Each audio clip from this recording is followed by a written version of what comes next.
Dans cette vidéo, je vais t'expliquer comment tu peux donner de la vie à tes sons dans Serum 2 pour éviter que tes sons sonnent plats, chiants, boring. Ça, c'est un pad que je viens de faire.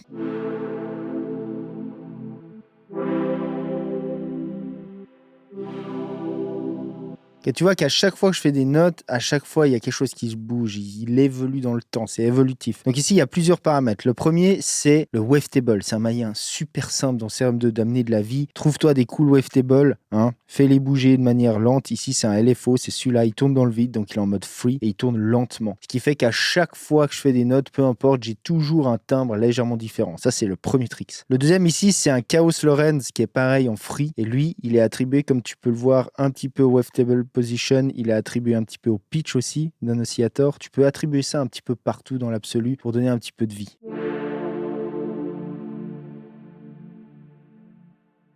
Une autre chose aussi que tu peux remarquer, c'est qu'il y a une enveloppe globale de volume, c'est celle-ci. On a aussi une enveloppe, c'est l'enveloppe 3. Elle va faire un mouvement sur le cutoff, donc à chaque fois que je fais une note. On va aussi faire un mouvement ici sur un filtre.